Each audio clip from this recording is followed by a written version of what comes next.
आज हम लोग कक्षा 10 का बिहार बोर्ड और सीबीएसई दोनों का बहुपद चैप्टर देखेंगे। यानी बहुपद, इससे बहुत ज्यादा ऑब्जेक्टिव भी क्वेश्चन आते हैं और इससे 2 नंबर के क्वेश्चन भी आते हैं। अब इसमें ज्यादातर जो है चैप्टर काफी ज्यादा आसान है और बहुत इसको समझना भी क्या है ज्यादा मुश्किल नहीं है। और इसे जो भी क्वेश्चन होगा इजीली हम बना लेंगे। बस 15 मिनट तो ध्यान में देने लगे, 15 से 20 मिनट में इसका सारा कॉन्सेप्ट हम एक बार में सीख जाएंगे। और वैसे ही इससे जब हम बनाने चलेंगे तो हमको वो सारा कॉन्सेप्ट यूज करके सारे क्वेश्चन इसका बना सकते हैं। इससे रिलेटेड बहुत कम टॉपिक है जिससे प्रश्न पूछे जाते हैं, उसी टॉपिक के बारे में हम जिक्र करेंगे। जैसे सबसे पहले देखेंगे कि हमारे पास लिखा है बहुपद। जैसे बहुपद, तो बहुपद का मतलब होता क्या है? तो बहुपद का मतलब हम सिंपल जानते हैं कि कोई भी बीजीय व्यंजक जिसमें पदों की संख्या एक से अधिक होती है, उसे एक या एक से अधिक होगी, उसे हम बहुपद कह देंगे। अब बहुत लोग को यह समझ में नहीं आता होगा कि बीजीय व्यंजक क्या होता है।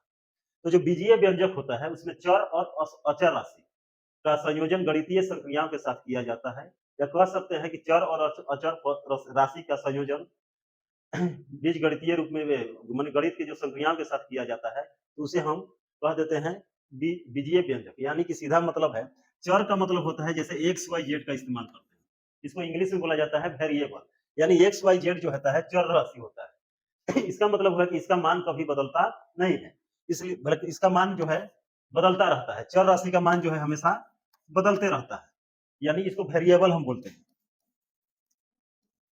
वेरिएबल बोलते हैं। वही हमारे पास एक दो जो भी अंक है इसको बोलते हैं नॉन वेरिएबल, यानी कि कांस्टेंट बोला जाता है,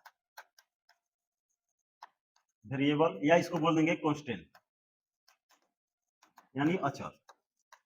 तो जो दो प्रकार के टर्म है हमारे पास, चर और अचर। चर जिसका मान हमेशा बदलते रहता हो और अचर जिसका मान हमेशा नहीं बदलता है, इसका मान जो होता है नियत रहता है। एग्जाम्पल के तौर पे अगर हम एक या दो इस्तेमाल जब करते हैं तो किसी व्यक्ति से जब बोलेंगे कि दो आम दो, दो संतरा दो, तो उसका मतलब वो समझ जाएगा कि हमके दो मतलब उसका फिक्स है कि दो का मतलब दो ही होता है। लेकिन किसी व्यक्ति से हम एक्स वाई जेड जेड के टर्म में बोलेंगे कि एक्स आम दो, वाई संतरा दो, तो वो क्या होगा, कंफ्यूज हो जाएगा कि हमको देना क्या है, क्योंकि इसका मान कोई फिक्स है ही नहीं। यानी इसका चर राशि हम जैसे जैसे न्यूमेरिकल क्वेश्चन बनाते हैं तो देखते हैं कि ये एक्स वाई जेड का मान हर क्वेश्चन में अलग अलग आता है, यानी कि इसका मान जो है नियत नहीं है, इसका मान हमेशा बदलते रहता है, इसलिए इसे चर राशि कहते हैं। अब यही चर और अचर राशि का संयोजन है गणितीय संक्रियाओं के साथ। कहने का मतलब गणितीय संक्रियाओं मतलब जोड़ घटाव गुना भागा। तो यानी चर और अचर राशि का जब जोड़ भागा गुना के साथ संयोजन किया जाता है तो जो पद प्राप्त होता है उसे ही हम बीजीय व्यंजक कह देते हैं। अब जैसे यहाँ से चर राशि लेते हैं, वहां से एक अचर राशि लेते हैं, अब ये जो पद बना यही हमारा है बीजीय व्यंजक। ये प्लस जोड़ के साथ है, इसी में हम गुना के साथ भी कर सकते हैं। जैसे एक्स गुने क्या करेंगे, 2 आ गया 2x, ये हमारा क्या है, बीजीय व्यंजक है। फिर यही हमारा भागा के साथ करेंगे तो 2/x कर सकते हैं, ये भी हमारा बीजीय व्यंजक है। इसके घटाव के साथ कर सकते हैं 1x-3, ये भी हमारा बीजीय व्यंजक है। अब यही बीजीय व्यंजक में जब पदों की संख्या एक या एक से अधिक हो जाती है उसे बहुपद कहते हैं। तो हमें बहुपद के बारे में ही पढ़ना है। अब परिभाषा सबको क्लियर हो गया होगा कि बहुपद किसे कहते हैं। तो बहुपद वह बीजीय व्यंजक होता है जिसमें पदों की संख्या एक या एक से अधिक होता है। अब यहाँ पर हम देखेंगे दूसरा चीज आता है कि वर्गीकरण। वर्गीकरण में हम जब देखेंगे तो बीजीय व्यंजक का वर्गीकरण जो होता है दो आधार पर किया जाता है, एक पद के आधार पर और एक घात के आधार पे। तो यहाँ हम देख सकते हैं कि बीजीय व्यंजक का जो वर्गीकरण होता है वो पद के आधार पे भी होता है, घात के। तो सबसे पहले हम देखेंगे घात के आधार पे।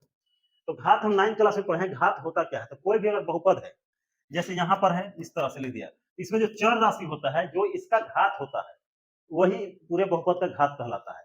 तो इसमें एक ही चर राशि है तो इसका पावर कुछ नहीं तो 1 है, इसका घात कितना है, 1। अब वही अगर ज्यादा पावर वाला हमारे पास 3x² + 2x² + x + c है, तो इसका मतलब है कि हमारा इस बहुपद का घात जो है अब कितना होगा, तो हमारा बहुपद का घात जो होगा यहाँ पर 3 होगा। अब 3 क्या होगा कि बहुपद का घात वही कहलाता है जो सभी चर राशियों के घात में सबसे बड़ा होता है।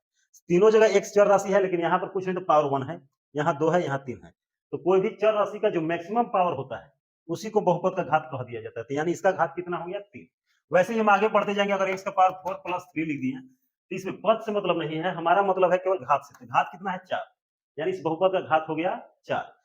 फिर यहाँ पर एक बार और एग्जांपल ले लेते हैं, 2x², फिर यहाँ लेते हैं x का पावर 5। अगर पूछा जाए कि इस बहुपद का घात कितना है तो सभी जगह चर राशि x है, लेकिन x में सबसे ज्यादा घात किसका है, कितना है, तो यहाँ पर है हमारा 5। x का पावर जो 5 है यही बहुपद का घात हो गया। तो यही घात के आधार पे जो होता है बहुपद को भी बांटा जाता है। तो एक आधार घात हो जाता है, दूसरा है पद। अब पद क्या होगा, तो पद की संख्या नॉर्मल है कि अगर हम इस तरह से लिख देते हैं तो जानते हैं ये कितना है, एक पद है। वहीं इसमें अगर प्लस या माइनस करके कुछ जोड़ देते हैं तो यही हमारा पद हो गया 2। अब इसी में हम और कुछ भी जोड़ सकते हैं। यहाँ पद कितना हो गया, 3 हो गया, 1 2 3। तो ये 2 आधार पे बांटा जाता है। अब सबसे पहले हम देखेंगे घात के आधार पे। अगर कोई भी बहुपद है, अब इसमें अचर राशि जो है माने 3 गुने x का पावर जो है अगर 0 है, यानी 3x पावर 0, यानी कि इस बहुपद का घात कितना है, 0 है। अगर 0 है तो हम जानते हैं कि अगर 0 कोई चर राशि के ऊपर है तो उसका वैल्यू 1 हो जाता है। टोटल मान कितना आया, 3 निकल के आया। तो जब अगर कोई चर राशि का कोई बहुपद का घात 0 होता है तो वह पद जो होता है अचर पद कहलाता है। ये पहला चीज हो गया। दूसरा है, अगर कोई राशि इस तरह से मैंने कोई बहुपद लिखा हुआ है 2x + 1, अब यहाँ x के ऊपर पावर नहीं दिखाई दे रहा है, मतलब 1 है, तो पावर अगर 1 है तो उसको कहेंगे रैखिक बहुपद। यानी कि अगर घात 1 हो गया तो हमारे पास हो जाएगा रैखिक बहुपद। अब वही हमारे पास इस तरह से लिख देते हैं, घात 2 लगा देते हैं। यहाँ देख सकते हैं घात कितना है, 2। तो अगर घात 2 है तो यानी कि इसको बोलेंगे हम द्विघात, द्विघात बहुपद बोल देंगे। वहीं अगर घात हमारे पास 3 होगा, इस तरह से क्वेश्चन है, तो इसको लिख देंगे त्रिघात बहुपद, यानी हमारे पास हो गया त्रिघात बहुपद। इसी तरह से लिखा गया है, जैसे हम यहाँ देख सकते हैं, नोट कर लेंगे कि अगर हमारे पास घात जो है जी 0 है तो पद कैसा होगा, अचर पद होगा। ठीक है, फिर यहाँ देख सकते हैं 1 जो है, अगर घात 1 है तो क्या होगा, रैखिक। बहुत बार एग्जाम में पूछा गया है कि रैखिक बहुपद का शून्य कब होता है, तो रैखिक बहुपद का शून्य 1 होता है। वहीं पर 2 अगर घात है तो द्विघात कह देंगे, 3 बहुपद है तो त्रिघात कह देंगे, 4 बहुपद है तो चतुर्घात कह देंगे। अब यहाँ से देख सकते हैं इसका सामान्य रूप कहता है एग्जाम में कि स्टैंडर्ड फॉर्म मानक रूप में लिखिए। तो ये हमारा मानक अचर पद का मानक रूप a है, फिर उसके बाद ax + b है। ये रैखिक बहुपद यानी कि पावर 1 है। यहाँ देख सकते हैं 1 x² यानी घात 2 है, तो द्विघात बहुपद का मानक रूप क्या हो जाएगा, ax² + bx + c। उसी प्रकार त्रिघात बहुपद का तो ax² + bx² + cx + d। इसी तरह हम आगे बढ़ते चले जाते हैं, तो चतुर्घात, फिर 5 घात, इस तरह से मिलते जाएगा। अब इसके बाद दूसरा जो आधार होता है हमारा पद के हिसाब से होता है। अब पद के हिसाब से देखेंगे तो यहाँ पर देख सकते हैं एक पद, यानी जिसमें केवल एक पद होगा उसे हम कहेंगे एक पदी बहुपद। तो यहाँ देख सकते हैं इस पूरे टर्म में जो है केवल एक ही पद है, 5x² है, इसलिए एक इसे क्या कहेंगे, एक पदी बहुपद। यानी कि दूसरा हमारा क्या हो जाता है, 7वां, ये भी एक पद है, ये भी एक पद है, ये भी एक ही पद है।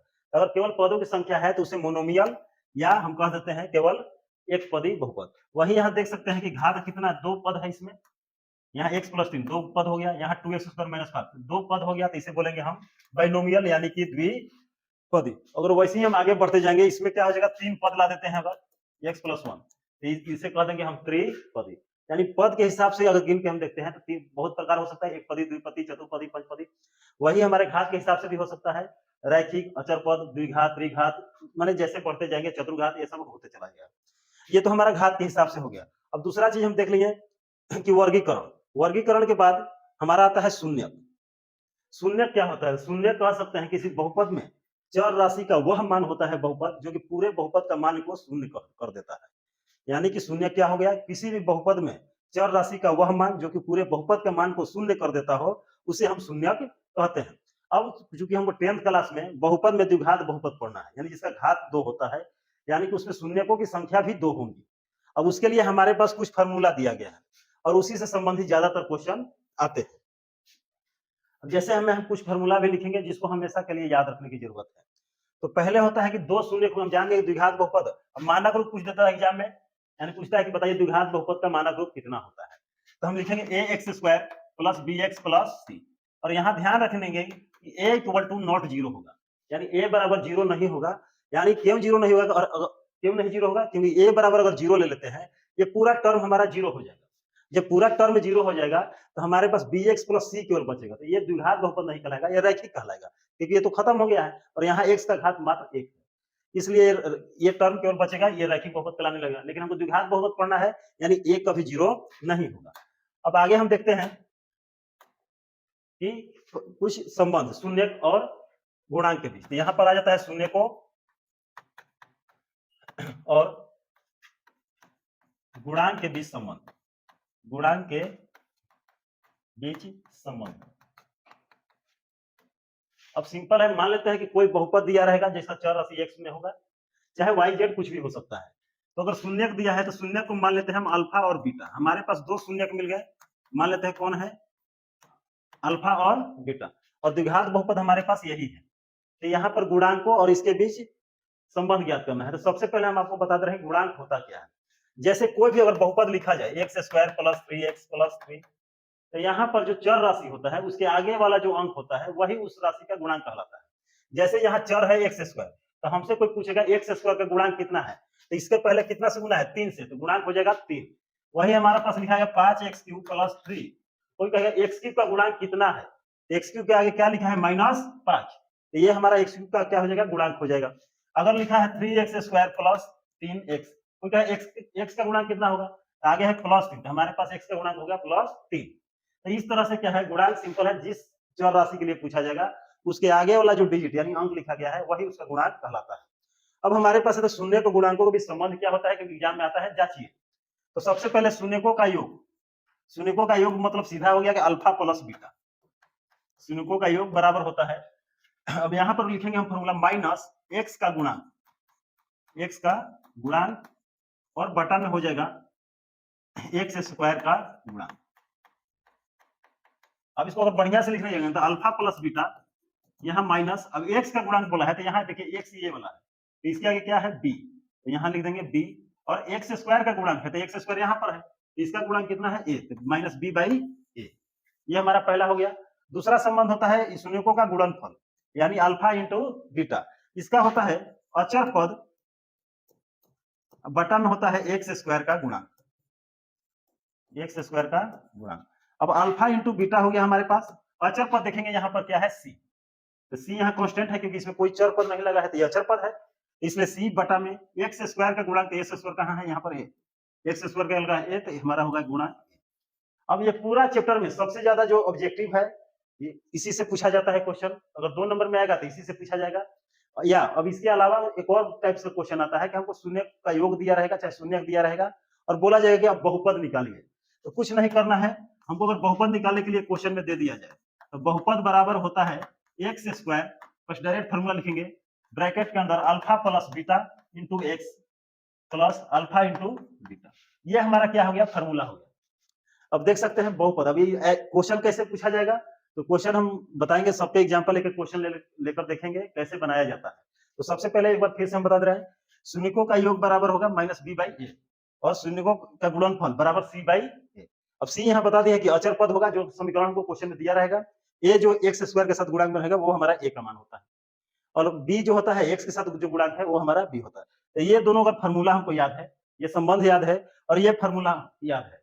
इसके अलावा हमें अगर गुणनखंड करने आता है तो बहुपद से जो भी क्वेश्चन एग्जाम में आएगा हम उसको बहुत आसानी से बना सकते हैं और पूरा का पूरा नंबर ले सकते हैं। अब आगे हम इस पे एग्जाम्पल लेकर देखते हैं। अब क्वेश्चन जो है 2-3 टाइप से दिया रहेगा, जैसे अगर इस फॉर्मूला पे जो क्वेश्चन है अगर वो दिया है तो सीधा लिखा रहेगा क्वेश्चन में कि किसी बहुपद का शून्यक जो है 2 और -3 है। सिंपल है, द्विघात बहुपद बोल रहे हैं तो हमेशा जो शून्यक होगा 2 होगा। तो अगर क्वेश्चन में दिया रहेगा बताइए, ऑब्जेक्टिव में ऐसा देख सकते हैं, प्रीवियस ईयर में बहुत बार पूछा गया है किसी बहुपद का शून्यक अगर 2 और -3 है, इस प्रकार से क्वेश्चन है, तो बताइए कि निम्नलिखित में से कौन सा उसका बहुपद होगा, यानी बहुपद इस शून्यक दिया है, इससे हमको बहुपद बनाना है। तो बहुत नॉर्मल क्वेश्चन है, बस यही फॉर्मूला हम लिख देंगे। फॉर्मूला क्या होता है हमारे पास, X square minus alpha plus beta into X plus alpha into beta. अब यहाँ पर फॉर्मूला रख देना है, हमें शून्यक दिया है, अब अल्फा प्लस बीटा दोनों शून्य क्या है, यानी 2 प्लस यहाँ क्या हो जाएगा -3, यहाँ x लिख देंगे, और अल्फा इंटू यानी दोनों का गुना करना है, तो 2 गुना -3। अब यहाँ देख सकते हैं एक्स स्क्वायर, अब यहाँ देखेंगे माइनस प्लस माइनस हो जाएगा, तो यहाँ 2 - 3 हो गया एक्स प्लस, अभी 3 दूनी 6 -6।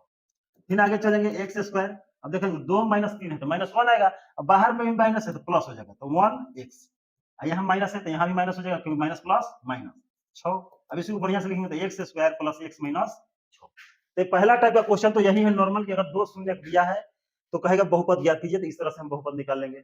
अब दूसरा हमारा क्वेश्चन का जो टाइप होगा, वो क्वेश्चन जब दिया रहेगा हमको तो उसमें दिया रहेगा शून्यकों का योग, यानी हमको क्वेश्चन में ही दिया रहेगा कि शून्यकों का योग कहेगा शून्यकों का योग हमारे पास 5 है और कहेगा इनका गुणनफल जो होता है, शून्यकों का गुणनफल जो है कह देगा वो -3 है। यानी कि कहेगा शून्यकों का योगफल कितना है 5 और गुणनफल है -3, या इसको ले लेते हैं 8। इस तरह से अगर दिया है, मान लेते हैं एग्जांपल अपने से लिए हैं, तो शून्यकों का योग दिया है, गुणनफल दिया है, तो ये और आसान हो जाता है। बस फार्मूला लिखेंगे वही वाला, x square minus alpha plus beta into X plus alpha into beta. अब क्वेश्चन में अगर पहले ही से योग दिया है तो कुछ करना ही नहीं है, एक्स स्क्वायर माइनस योग दिया है मैंने अल्फा प्लस बीटा दिया है, तो लिख देंगे 5x प्लस, अब यहाँ पर अल्फा इंटू बीटा दिया, यानी कि दिया हुआ है अल्फा इंटू बीटा कितना दिया -8, यहाँ लिख देंगे -8। अब इसको एक बार फिर से साफ लिख देंगे -5x प्लस माइनस -8। इस तरह से हमारा ये क्वेश्चन बन के तैयार हो जाता है। तो पहला इस टाइप का क्वेश्चन हर साल पूछा जाता है, 1 नंबर में भी 2 नंबर में भी, तो इसको बनाना हम सीख जाएंगे। तो पहला यही है कि शून्यकों का योग और गुणनफल दिया रह सकता है, या शून्य कुछ 2 शून्य ही दिए रहेंगे, उसे बहुपद निकालना होगा। अब दूसरा टाइप का जो क्वेश्चन आता है, हमारे पास नॉर्मल है, कोई द्विघात समीकरण दिया रह सकता है। तो कोई अगर द्विघात समीकरण दिया है हमारे पास, तो हमको बोलेगा कि उनके शून्यकों का संबंध जांच कीजिए, शून्यक और गुणांकों के बीच संबंध ज्ञात करना है। कोई भी हम क्वेश्चन उठा लेते हैं, एक क्वेश्चन ले लेते हैं, फिर इसके बाद हम लोग दूसरे वीडियो में प्रैक्टिस भी करेंगे उसका।